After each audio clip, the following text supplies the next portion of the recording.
Shalom Bapak Ibu, Saudara-saudari yang dikasihi dalam Tuhan Yesus Kristus. Sebelum kita memulai sharing kiss pada malam hari ini, mari kita buka dalam doa.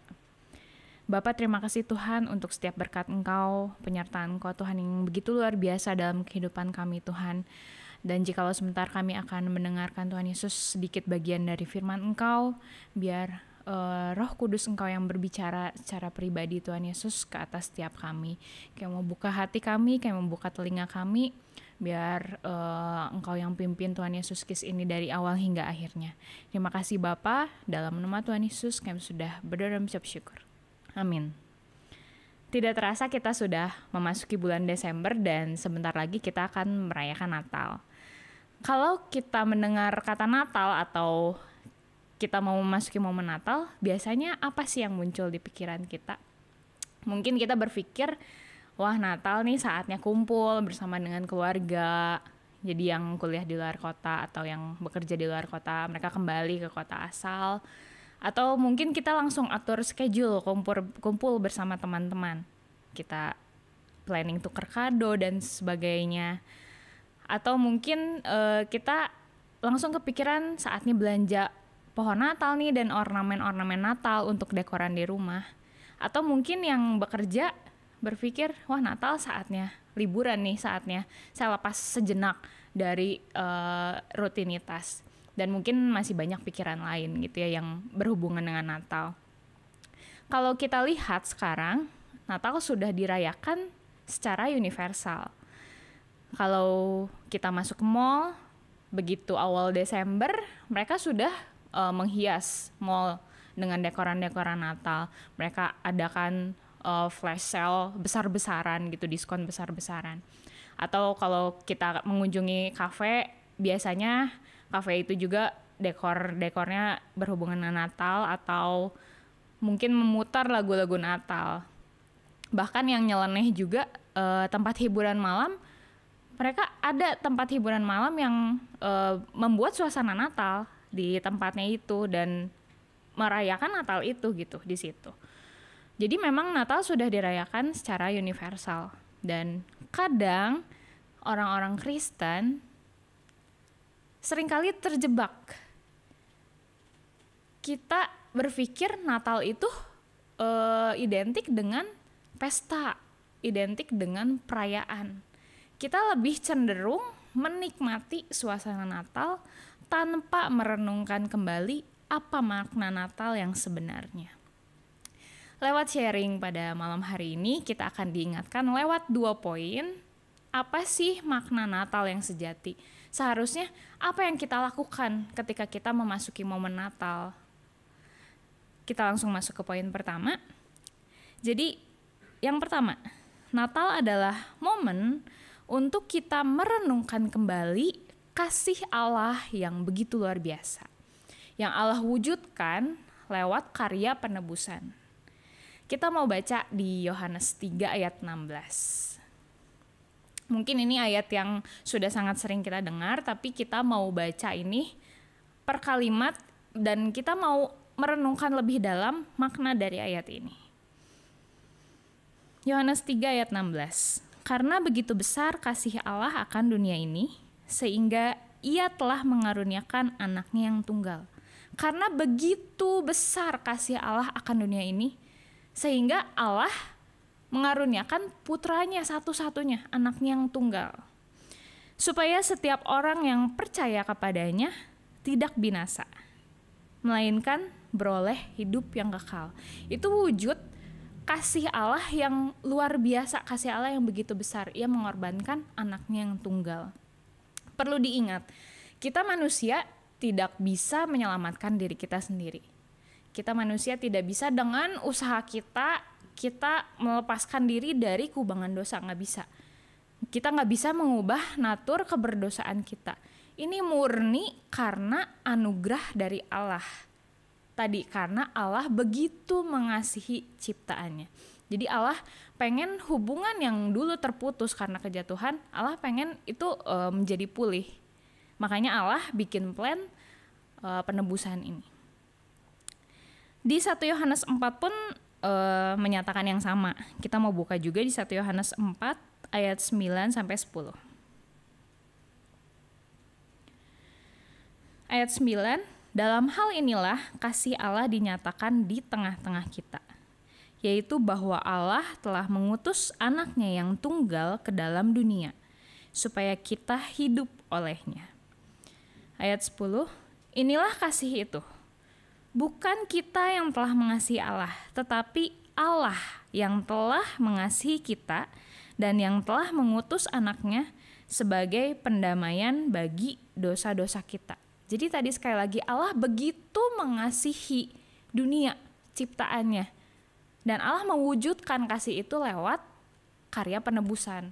Dia mengirimkan anaknya yang tunggal untuk menebus dosa kita manusia. Di poin pertama ini, kita seharusnya bisa merenungkan kembali. Natal adalah momen kita merenungkan kembali kasih Allah yang begitu luar biasa, yang Allah tunjukkan dengan mengirim anaknya ke dalam dunia untuk menebus dosa kita. Dan apa yang harus kita lakukan gitu di masa sekarang? Kita yang sudah menerima kasih dari Allah yang begitu besar, mari kita mengasihi sesama kita, kasihi orang sekitar kita. Di 1 Yohanes 4 ayat 11. Saudara-saudaraku yang kekasih, jikalau Allah sedemikian mengasihi kita, maka haruslah kita juga saling mengasihi.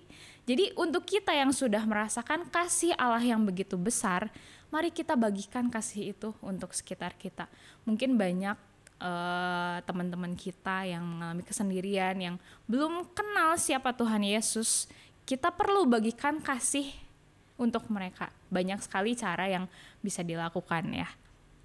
Jadi di poin pertama ini kita diingatkan bahwa Natal adalah momen untuk kita merenungkan kembali kasih Allah yang kita akan masuk ke poin yang kedua. Yang kedua, Natal adalah momen untuk kita merenungkan kembali teladan Kristus dalam hal kerendahan hati.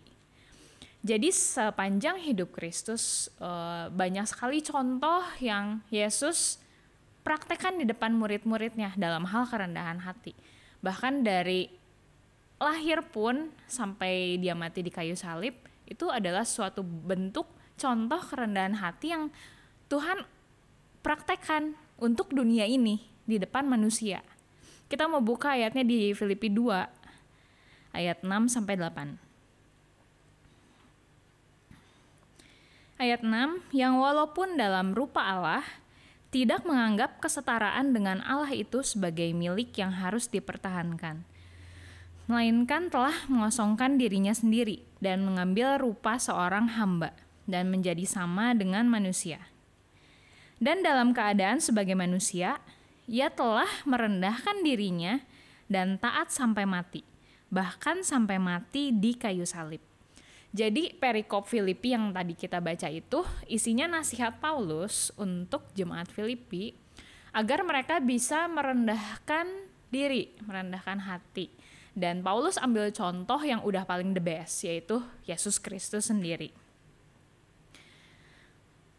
Jadi karena kejatuhan manusia lebih cenderung naturnya sombong, gengsi, tidak mau merendahkan diri. Tapi kita lewat ayat ini, malam ini kita diingatkan kembali soal kerendahan hati yang Yesus tunjukkan untuk dunia ini. Dia yang adalah anak Allah yang luar biasa meninggalkan keilahiannya yang tak terbatas, yang mulia, yang tak tersentuh. Dia menurunkan derajatnya, mengosongkan dirinya menjadi sama seperti manusia. Jadi Allah, dia menurunkan derajatnya menjadi sama seperti manusia.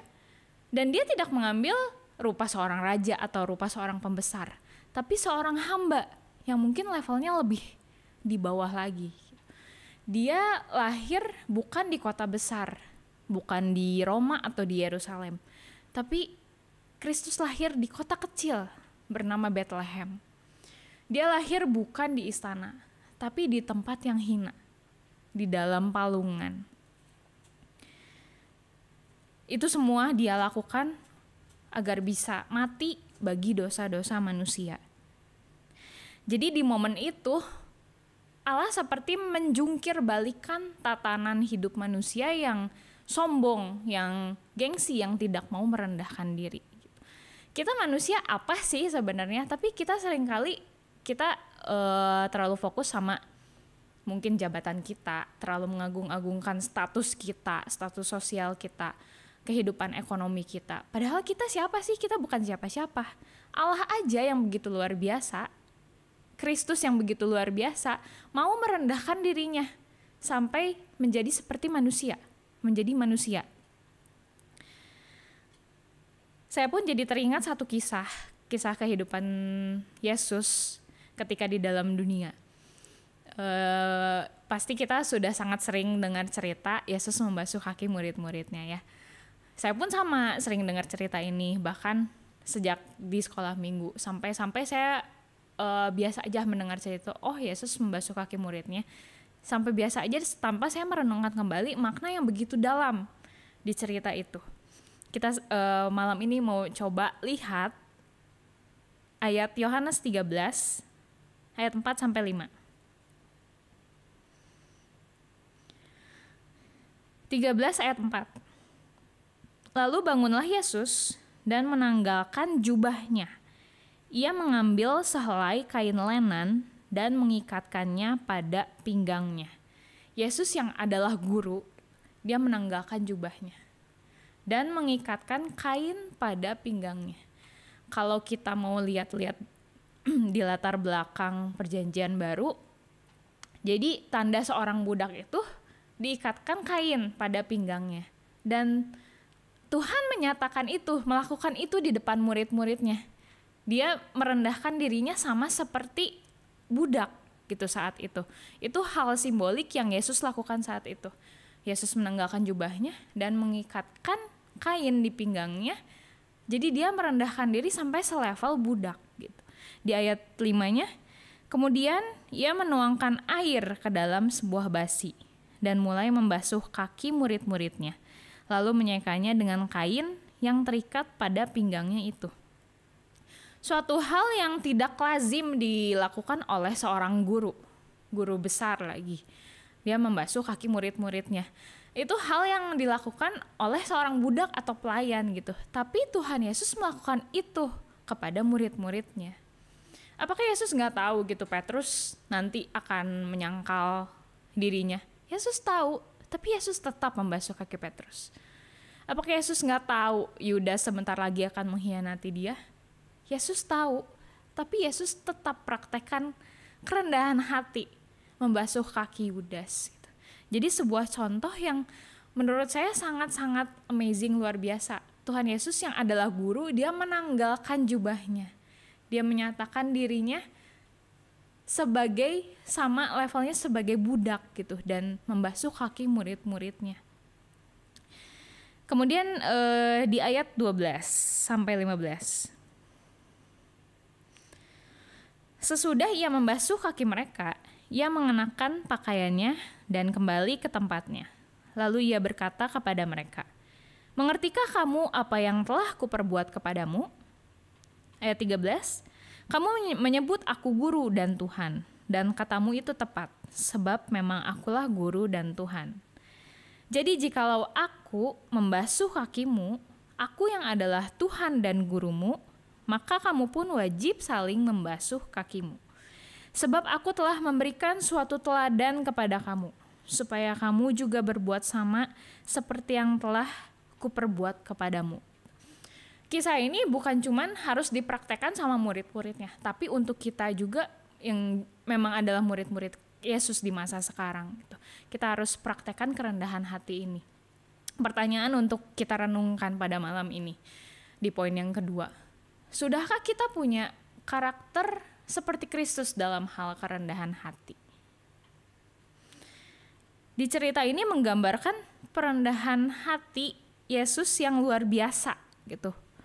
Yesus nggak cuman membagikan topik kerendahan hati ini cuman dalam khotbahnya atau ajarannya, tapi Yesus mempraktekkan sendiri di depan murid-muridnya dan orang banyak.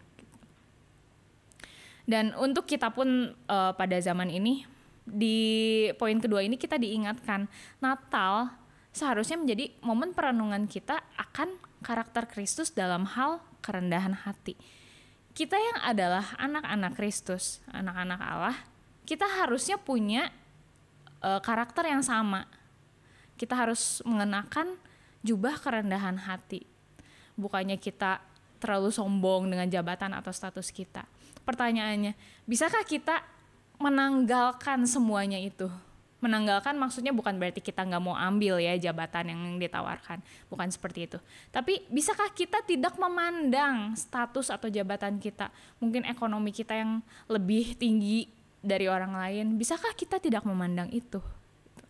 Di Natal ini saatnya kita mempraktekkan kerendahan hati untuk mereka mungkin yang terpinggirkan, mereka yang butuh tadi di poin pertama, kasihnya Allah.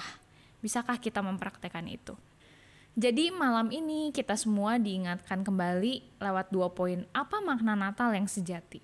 Yang pertama, Natal adalah momen untuk kita merenungkan kembali kasih Allah yang begitu luar biasa. Sehingga kita ya semua yang sudah menerima kasih Allah, sudah merasakan kasih Allah, mari kita saling mengasihi. Mari kita bagikan kasih Allah untuk mereka di luar sana yang belum percaya. Dan yang kedua, Natal adalah momen untuk kita merenungkan kembali teladan Kristus dalam hal kerendahan hati. Jadi marilah kita mau merendahkan diri kita, jangan pandang status ekonomi, jabatan, dan sebagainya. Tapi kita mau merendahkan diri kita. Kita mau jangkau orang-orang yang terpinggirkan, orang-orang yang mungkin sedang sendiri. Mari kita jangkau mereka dan kita bagikan kasih Allah untuk mereka. Mari kita kembali ke makna Natal yang sebenarnya, makna Natal yang sejati. Sehingga kita tidak lagi terjebak hanya menikmati suasana Natal, tapi mari kita merenungkan lagi. Mari kita kembali lagi ke makna Natal yang sejati. Mari kita berdoa. Tuhan, terima kasih Bapa untuk penyertaan Kau Tuhan, untuk firman yang sudah dibagikan Tuhan Yesus pada malam hari ini. Biar kami bisa merenungkan kembali Tuhan Yesus 2 poin yang tadi disampaikan ya Bapa. Terima kasih Tuhan Yesus untuk kasih Engkau yang begitu luar biasa untuk kami Tuhan. Ajar kami untuk selalu bisa membagikan Tuhan Yesus kasih Engkau untuk orang-orang sekitar kami. Ajar kami untuk bisa terus saling mengasihi. Ajar kami juga untuk terus bisa merendahkan hati kami ya Tuhan, untuk menjangkau orang-orang yang mungkin belum terjangkau ya Bapa. Sekali lagi terima kasih untuk berkat firman Engkau pada malam hari ini. Kami mau berdoa Tuhan Yesus untuk gereja kami, untuk Bapak Gembala Tuhan Yesus, Kau yang berikan kekuatan kesehatan Tuhan Yesus, penyertaan selama beliau melayani ya Tuhan. Kau yang berkati keluarganya Tuhan Yesus, Kau yang berkati buat setiap majelis, setiap pelayan Tuhan, setiap jemaat Engkau Tuhan yang mungkin sedang mengalami pergumulan. Engkau yang selalu beserta Tuhan Yesus dengan kami Bapa. Sekali lagi terima kasih Tuhan Yesus untuk sharing pada malam hari ini. Kami mau tutup Tuhan Yesus dalam nama Tuhan Yesus. Kami sudah berdoa dan mengucap syukur. Amin.